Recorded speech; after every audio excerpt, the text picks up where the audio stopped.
don't know if you heard, John's not available. Okay, what's up? Your club's been through this before. Talk about your team depth, if you could, Mike, and what it might do to get you through the next month or so. Well, I think the big thing is just it's an opportunity for guys. I think when you're a good player on teams, you want to be the guy. And here's an opportunity. As a team, we got to get better. I think we're better than we've played. I think we're way better defensively than we showed. And so we got to show that. So everyone's getting an opportunity. There's a whole bunch of guys probably wanted more ice time. Now they get more ice time. And so, when you get the opportunity, it's what you do with it. We can always adjust the lineup if you're really good and you play really well. We can find a way to get you on the ice more. So here's your opportunity. On the defensive side of the puck, where are you at with Austin and the tough matchups that I assume he'll get now? Yeah, the big thing about it, though, is he'll get some matchups, but, we're more about O-zone and D-zone starts. We're trying to do that as much as we can. We just found that otherwise your best players are always starting in your zone. And any way you look at it, the math doesn't add up as good as if you start in the O-zone. So I think Goats Group's done a real good job of that.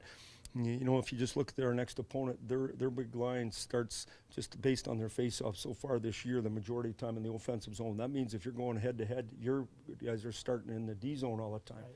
So, the math doesn't work up that way. But the bottom line is I think Matty's line was real good the other night. I think they weren't as good in the first as it been, but real good. It just got to continue to be solid defensively and then generate. What are you looking for from Kerfoot?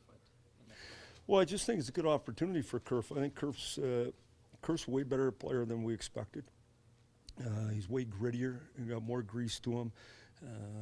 We think he's going to make way more plays as time goes on. He gets more comfortable. He's just got to continue to work on his defensive side so he has the puck more. That's the big thing for him, having the puck more.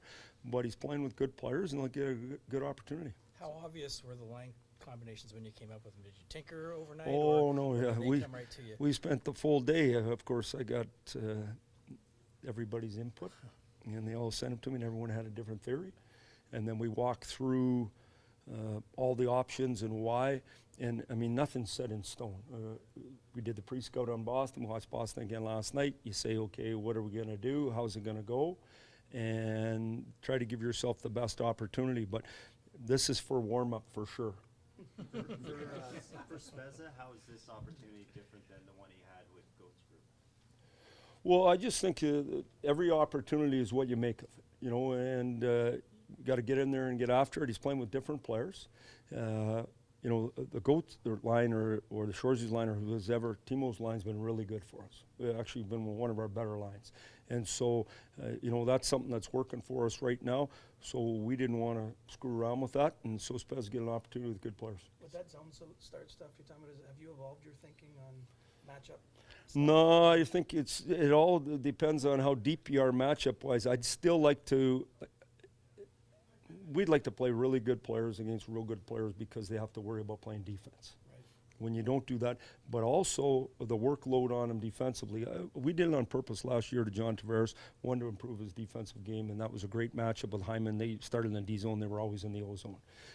But that hasn't been something that we've tried to do. We were waiting for to get a fourth line. We've been looking for a fourth line. Over 4 years, we've done a lot of trading trying to get that to work.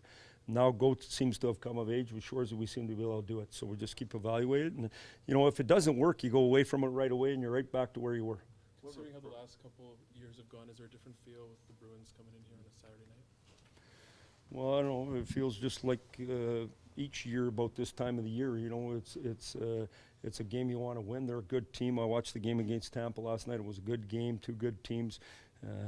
We've played them, like you said, 2 years in a row in the playoffs. They've eliminated us 2 years in a row, so you know them pretty good. But it's an October game, and it's a big game for us. It's the one we're playing. What else would I normally say? I'm thinking, More of a broader question, Coach. But you see Boston, they've loaded up their top line for years. Tampa did it a week or so ago. Colorado's done it for a long time. You seem to prefer balance throughout the lineup. What is the benefit to balance as opposed to loading up heavy? Yeah, I think they're both real good. I think Tampa would tell you they're pretty balanced in their lineup too. The reality is you got to do what you think's best for your group, and there's no question about it. when it goes real good, whatever you did was right. When it doesn't go good, it wasn't right. That's how I look at it each and every time.